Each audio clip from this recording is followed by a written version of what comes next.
ডিপ্রেশনে চলে যায়। ডিপ্রেশন থেকে সে নিজের ভালো করতে গিয়ে স্বামীকে ডিভোর্স দিয়ে দেয়। ডিভোর্সের পর সে আত্মীয় স্বজন বন্ধু বান্ধবরা আবার বলা শুরু করে, হায় হায়, এটা তুই কি করলি? মেয়ে মানুষ বিয়ে জীবনে করে একটাই, স্বামী যেমনই হোক সে তো তোর স্বামী, কাজটা ঠিক করিসনি একদম, এখন কি করবি, কোথায় যাবি? তখন মেয়েটা বুঝতে পারে তার দ্বারা কত বড় ভুল হয়ে গেছে। বাবা মা মুখ ফিরিয়ে নেয়, আশেপাশের মানুষ মুখ ফিরিয়ে নেয়। যে স্বামীকে ডিভোর্স করে ছেড়ে এসেছে তার কাছে যাওয়ার উপায় থাকে না। এমন প্রতিকূল পরিস্থিতিতে পড়ে মেয়েটা আত্মহত্যার পথ বেছে নেয়। শেষ হয়ে যায় একটা প্রাণ। কিন্তু কেন? এর জন্য কারা দায়ী? আমাদেরই আশেপাশের মানুষ, সমাজে বসবাসরত কিছু বিকৃত মস্তিষ্কের মানুষরাই। বিয়ে জিনিসটা পবিত্র, মানব জীবনের জন্য খুবই গুরুত্বপূর্ণ একটা বিষয় হলো ছেলে মেয়ের বিবাহ বন্ধনে আবদ্ধ হওয়া। বিয়েটা আল্লাহ প্রদত্ত, কার সাথে কার ভাগ্য জুড়ে দেওয়া হয়েছে তা একমাত্র আল্লাহ তাআলাই ভালো জানেন। নারী পুরুষের বিয়ে আল্লাহ তাআলার এক মহা নেয়ামত। রাসূলুল্লাহ সাল্লাল্লাহু আলাইহি ওয়াসাল্লামের গুরুত্বপূর্ণ একটি সুন্নাত, পরিপূর্ণ ঈমানের অন্যতম আলামত, চারিত্রিক আত্মরক্ষা উন্নতির অন্যতম উপায়, আদর্শ পরিবার গঠন ও যুবক যুবতীর চরিত্র গঠনের অনুপম হাতিয়ার হয়ে বিয়ে। আর ইসলামের কোথাও লেখা নাই যে বিয়েতে বয়সটা গুরুত্বপূর্ণ। ছেলের বয়স বেশি হয়ে গেলে সে কম বয়সে মেয়ে বিয়ে করতে পারবে না, বা মেয়ে বেশি বয়স হয়ে গেলে সে কম বয়সী ছেলে বিয়ে করতে পারবে না। এমন কোনো ধরাবাঁধা নিয়ম ইসলামের কোথাও লেখা নেই। এসব ফালতু কথা, ফালতু নিয়ম দুনিয়ায় বাস করা মানুষরাই বানিয়েছে, রটিয়েছে। নিজের থেকে জুনিয়র ছেলে বিয়ে করে নিলেও একটা মেয়েকে কম কথা শুনতে হয় না। আসলে সমস্যাটা হলো সমাজে মানুষরা কারো ভালো বা কারো দ্বারা উপকার সহ্য করতে পারে না। আজকে একজন বিধবা নারীকে কম বয়সী এক যুবক বিয়ে করুক, দেখা যাবে আশেপাশের মানুষরা ছি শুরু করে দিবে। কিন্তু তারা একবারও এটা বলবে না যে যাক ভালো হয়েছে, ছেলেটা অসহায় মেয়েটার পাশে দাঁড়িয়েছে, সুখে থাকুক। এমন কথা কেউ বলবে না, কারণ আমাদের সমাজে পজিটিভ ভাবনা ভাবার মতো মস্তিষ্ক কারো নেই। তুমি মন খারাপ করো না, আমি জানি বুঝি। তবুও আজকের মতো একটা গুরুত্বপূর্ণ দিনে আমি তোমাকে বলতে চাই, কেউ কারো ভালোটা সহ্য করতে পারে না, কারোর কথায় কান দেওয়া যাবে না। সব সময় নিজের মনের কথা শুনতে হবে, নিজের অনুভূতির দাম দিতে হবে। তোমার স্বামী বুড়ো হোক বা কচি খোকা হোক, সেটা তোমার সমস্যার বাইরের কারণ না। তুমি বুড়োর সাথে বা কচি খোকার সাথে নিজেকে মানিয়ে নিতে পারবে কিনা সেটা তুমি ডিসাইড করবে। কেউ যদি তোমায় এই বিষয় নিয়ে জ্ঞান দিতে আসে, মাথা নিচু না করে জবাব দিতে হবে। অন্যের বুদ্ধিতে চলা মানে নিজের পায়ে নিজে কুড়াল মারা। তোমার বিয়ে যদি আমার সাথে না লিখে অন্য কারোর সাথে লিখতো, তাহলে অন্য কারোর সাথেই হতো, আমার সাথে নয়। চমকে উঠে শক্ত করে জড়িয়ে ধরল মুস্কান। ইমনও জড়িয়ে নিল গভীরভাবে, আলতো হেসে বলল, আমাদের সাথে যখন কিছু ঘটে যায় তখন বুঝতে হবে উপরওয়ালার এটা ইচ্ছে ছিল, তাই হাসি মুখে সেটা গ্রহণ করে নেওয়া উচিত। ইমন থেমে গেল। বেশ কিছুক্ষণ চলল পিনপতন নীরবতা। নীরবতা ভেঙে ইমন ডাকলো, মুস্কান। আওয়াজটাই কি যেন ছিল যা ইমনকে ঘায়েল করার জন্য যথেষ্ট। সে আর এক মুহূর্ত দেরি না করে পাজাকোলা করে নিল মুস্কানকে। মুস্কান আবারও চমকে উঠে তাকালো ইমনের দিকে। ঘোর লাগা সে চোখে চোখ রাখতে পারল না মুস্কান, চোখ সরিয়ে নিল। মনটা হঠাৎই বেশ অশান্ত হয়ে গেল তার। ইমনকেও তার বড় অশান্ত লাগছে। বিছানায় নিয়ে বসিয়ে নিজের পরিহিত কোটটা খুলতে লাগলো। মুস্কানের বুকটা থক করে উঠল, গলা শুকিয়ে গেল তার। এক ঢোকিলে গলাটা ভিজিয়ে নিল। ইমন কোটটা টেবিলের উপরে রেখে বিছানায় বসে মুস্কানের দিকে এগুতে মুস্কান বিছানা ছেড়ে লজ্জায় সরে যেতে নিতেই ইমন তার আঁচল টেনে ধরল। পার্পল কালারের শাড়িতে বেশ সুন্দর লাগছে মুস্কানকে। চুলগুলো খোপা করে পিঠটা উন্মুক্ত হয়ে আছে। পিঠের তেলটায় চোখ পড়তেই বুকের ভিতর শীতল শিহরণ বয়ে গেল।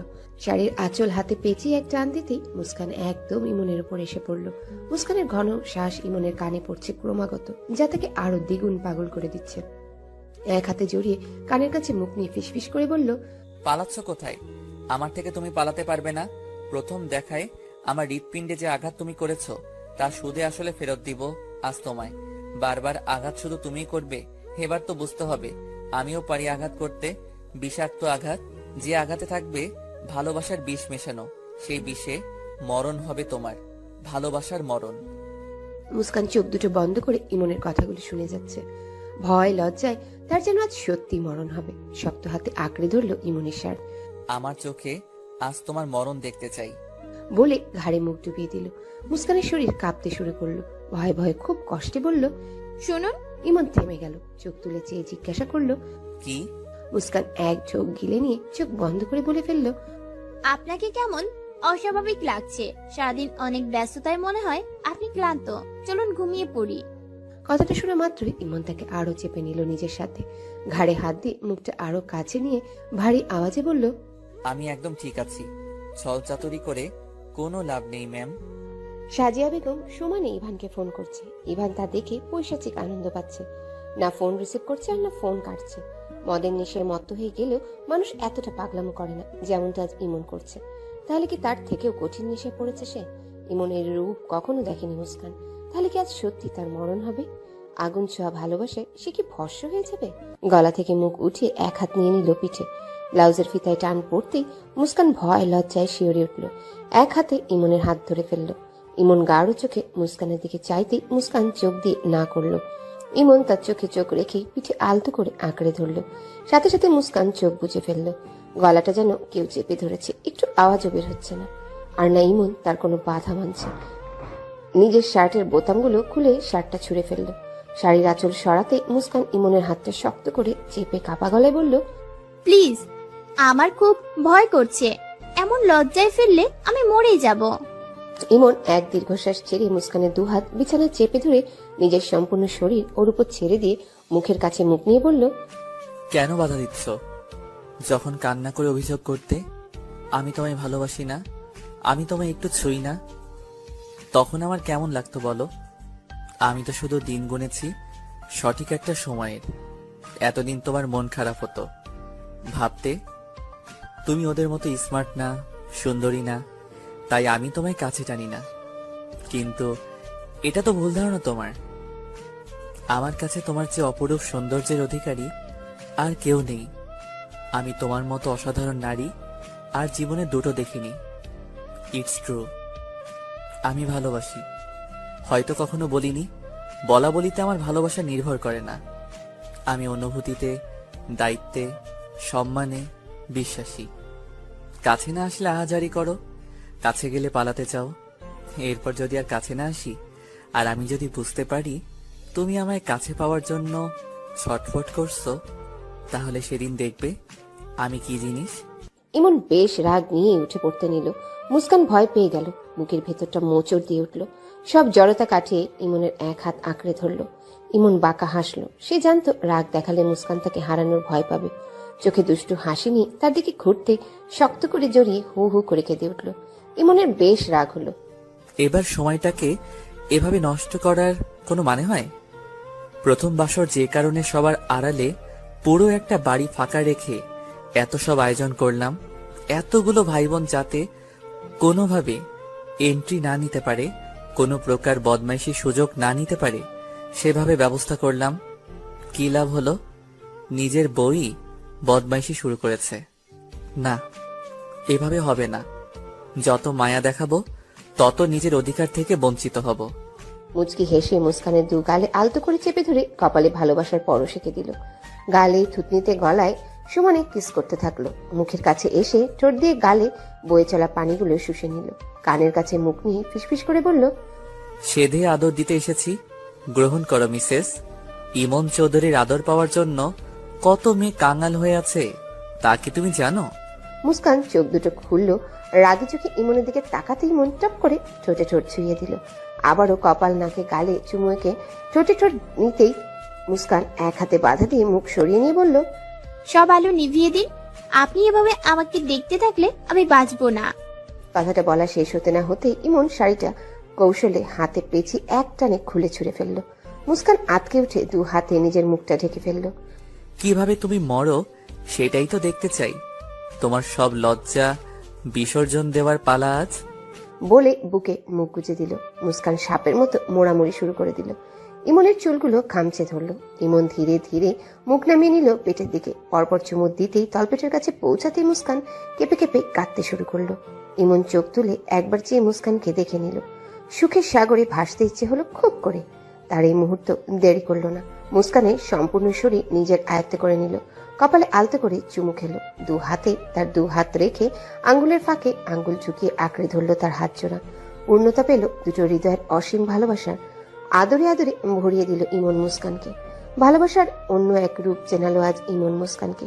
সেই সাথে উজাড় করে দিল তার বুকে জমানো অজস্র প্রেমকে। তার মতো প্রেমিক পুরুষের ভালোবাসায় উন্মাদনে মত্ত হয়ে রইল মুস্কান। ফজরের আজান কানে ভাসতে মুস্কান নড়ে চড়ে উঠল। ইমন এখনো তার পুরো শরীর নিজের মধ্যে আবদ্ধ করে রেখেছে। তার ভারী শ্বাস পড়ছে ঘাড়ে। ঘুমিয়েছে বুঝতে পারলো। তার সাথে কি সব ঘটে গেছে ভাবতেই লজ্জায় মিয়ে গেল কেমন। মানুষটার চোখ বুজে আছে, চোখ খুললেই আমার মরণ।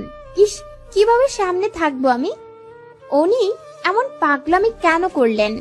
উনি কি ছোট বাচ্চা হয়ে গেলেন?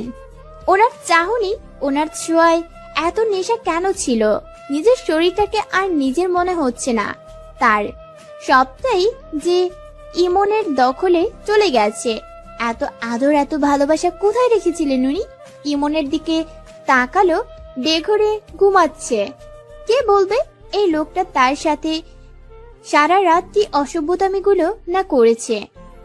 জিভে কামড় দিল মুস্কান। ভাগ্যিস শুনে নিলে আর রক্ষে থাকতো না। ভেবে লজ্জায় চোখ দুটো বন্ধ করে নিয়ে গভীর এক শ্বাস ছাড়ল। তার সকল ভাবনায় ছেদ পড়ল কলিং বেলের আওয়াজে। মুস্কান ভয়ে চুপসে গেল। এমন সময় কলিং বেলের আওয়াজ কি করে? এমন ভাবে বাজাচ্ছে কান যেন একেবারে ফেটে পড়বে। মুস্কান ভয়ে ভয়ে ইমনের মাথায় হাত রেখে ডাকলো, শুনুন, এই যে শুনছেন? ইমন আরো গভীরভাবে জড়িয়ে বলল, ডেকো না, 2 ঘন্টা পর জাগিয়ে দেবে। কলিং বেল বাজছে, উঠুন না, ভয় করছে আমার। ইমন একটু নড়ে চড়ে উঠতে মুস্কানের দিকে চেয়ে এক হাত ডান পাশে দিয়ে শাড়িটা হাতে নিয়ে মুস্কানের দিকে দিয়ে বলল, শাওয়ার নিয়ে নাও ফার্স্ট। মুস্কান লজ্জায় শেষ। দ্রুত শাড়ি নিয়ে নিজেকে ঢেকে বিছানা ছেড়ে উঠে পড়ল। ইমন ভ্রুকুচকে ভাবল, এই সময় কে এলো? না, একসাথে শাওয়ার নিয়ে নেই, দ্রুত হবে। মুস্কান সোজা হয়ে দাঁড়াতেই তার মাথাটা ঝিম ধরে গেল। বুঝলো না ঘুমানোর জন্য এমন লাগছে। দ্রুত কয়েক পা ফেলতে নিতেই তার পা সহ কোমর অব্দি ব্যথায় টনটন করে উঠল। ভয় এক ঝোঁক গিলে চোখ পিটপিট করে কাবার্ডের দিকে এগিয়ে গেল। ইমন উঠে গিয়ে তোয়ালে গলায় পেঁচিয়ে বাথরুমে পা দিতে নিয়েও থেমে গেল। ভ্রুকুচকে মুস্কানের দিকে তাকালো। ধীর পায়ে হাঁটছে, ওর কি কষ্ট হচ্ছে? হলে কি, মুখ ফুটে তো বলবে না। আর এই কষ্ট আমি দিয়েছি, তাহলে তো কথাই নেই। এত ভাবার সময় না নিয়ে মুস্কানের কাছে গিয়ে পাজা কোলে করে নিয়ে বাথরুমে দাঁড় করে দুজন একই সাথে শাওয়ার নিয়ে নিল। দুজন একসাথে ফজরের নামাজটাও আদায় করে নিল।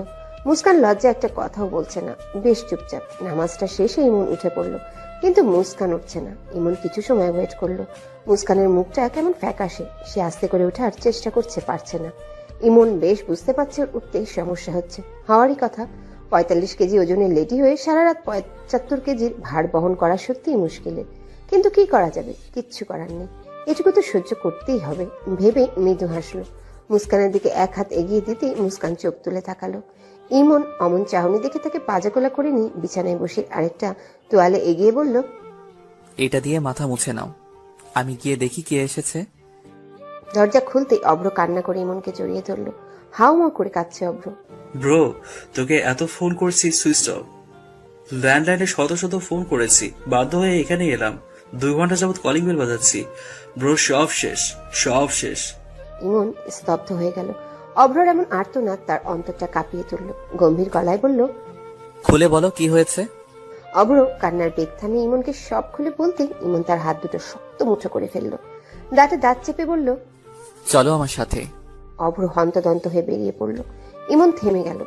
গাড়িতে বসো, আমি 2 মিনিটে আসছি। দৌড়ে উপরে চলে গেল ইমন।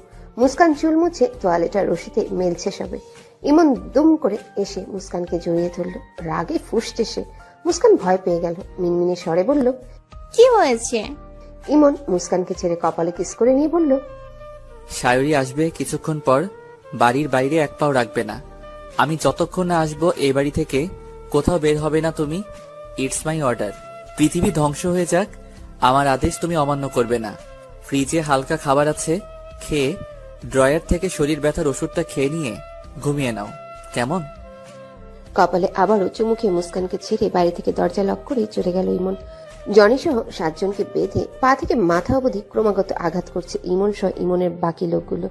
সাইটে পুলিশ ঘেরাও করে আছে। 7 জনকেই গোপনাঙ্গে এমন আঘাত করা হলো যে 7 জনই সেন্সলেস হয়ে গেল। ইমন চিৎকার করে বলল, ইভান কুত্তার বাচ্চাকে আমার সামনে নিয়ে আয়।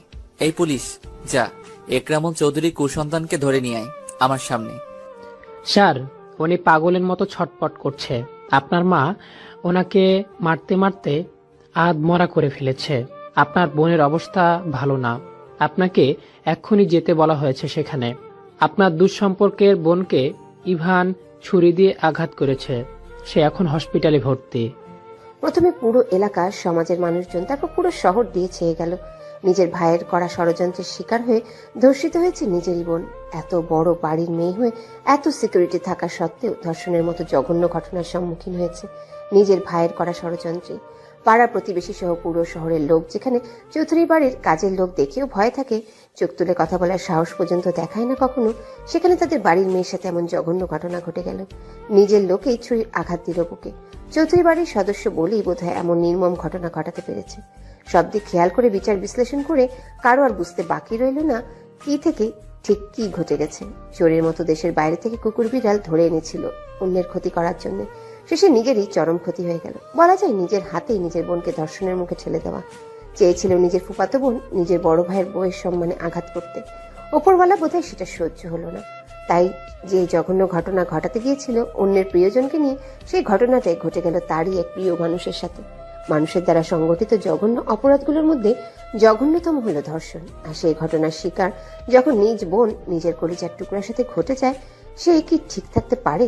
না, পারেনি। রাগে, ক্ষোভে, ঘৃণায় রীতিশাকে অ্যাটাক করে, যার ফলশ্রুতিতে সে এখন হসপিটালে। চৌধুরী পরিবারের সবাই মর্মাহত। সাজিয়া গলা ফাটিয়ে চিৎকার করে যাচ্ছে। ইকরামুল চৌধুরী সব ঘটনার সম্মুখীন হয়ে ইভানকে গায়ের শক্তি খাটিয়ে কয়েকটা থাপ্পড় দিয়ে বুকে হাত চেপে বসে পড়েছেন। উনিও চিকিৎসাধীন রয়েছে। ইভান যন্ত্রণায় ছটফট করছে, শারীরিক আঘাতে নয়, তার বোনের সাথে ঘটে যাওয়া ঘটনা সহ্য করতে না পেরে। পুলিশ সহ মিডিয়ার লোকজন বাইরে দাঁড়িয়ে রয়েছে, সকলেই বাকরুদ্ধ। এমন ঘটনা দুনিয়ার বুকে বোধহয় প্রথম ঘটল। সাজিয়া বেগম ছুটে ইভানের বুক বরাবর থাপড়াতে থাপড়াতে বলল, কিরে মেরে ফেললি না কেন? এত কিছু করতে পারলি আর এটা করতে পারলে না? ইভান নিচে বসে পড়লো, মায়ের দুপা আঁকড়ে চিৎকার করে কাঁদতে শুরু করলো। মাগো, বিশ্বাস করো, আমি জানতাম না। আমি তো ভেবেছিলাম ওই মুস্কান, কিন্তু যখন আমি নিজের চোখে দেখলাম আমার বোন আতরে চটপট করছে, দেখলাম আমার কলেজে একদম ঝলসা হয়ে গেছে। মা। সাজিয়া বেগম পা ছুটিয়ে মাটিতে বসে হাউমা করে কাঁদতে থাকে। ইমন শেষের কথাগুলো শোনা মাত্রই ঝড়ের বেগে এসে ইভানের বুক বরাবর এক লাথি দিল। বুকে পা পিষতে পিষতে বলল, এই কোলাঙ্গার, তুই কি বললি? কি বললি তুই? নিজের মাথা দিয়ে ইভানের মাথায় একটা বাড়ি দিল। তোকে আমি নিজের হাতে খুন করব। এত নিচু জঘন্য মনের মানুষদের দুনিয়াতে বেঁচে থাকার অধিকার নেই। তুই আমার হৃৎপিণ্ডে আঘাত করতে চেয়েছিস, আমার হৃৎপিণ্ডে আঘাতের পরিকল্পনা করেছিস। তোর জন্য আজ আমার নিজের বোনের সম্মানহানি হয়েছে। তোর জন্য আমার কলিজার বোনের গায়ে কলঙ্কের দাগ লেগেছে। তোর বেঁচে থাকার অধিকার নেই বলে গলা চিপে ধরল। 5 জন পুলিশ এসেও ছাড়াতে পারছিল না। প্রচন্ড ধস্তাধস্তি করে পুলিশরা ছাড়ালো ইমনকে। মিস্টার চৌধুরী, আইন নিজের হাতে তুলে নেবেন না। ওনার কৃতকর্মের জন্য চরম শাস্তি পাবেন উনি। ভুলে যাবেন না, বর্তমানে দেশে ধর্ষণের মাত্রা বেড়ে যাওয়াতে প্রতিটি মানুষের মধ্যে সচেতনতা বাড়ানো এখন সময়ের দাবি। দেশের প্রতিটা মানুষেরই শাস্তি সম্পর্কে জেনে রাখা উচিত। আমাদের দেশে নারী ও শিশু নির্যাতন দমন বিশেষ আইন 2003 সেকশন 9 অনুসারে ধর্ষণের শাস্তি হল ধর্ষণের কারণে বা ধর্ষণের পর ভিকটিমের কোনো ক্ষতি হলে বা ভিকটিম ধর্ষণের পর মারা গেলে ধর্ষণকারীকে মৃত্যুদণ্ড দিতে হবে এবং 1 লাখ টাকা জরিমানাও করা হবে।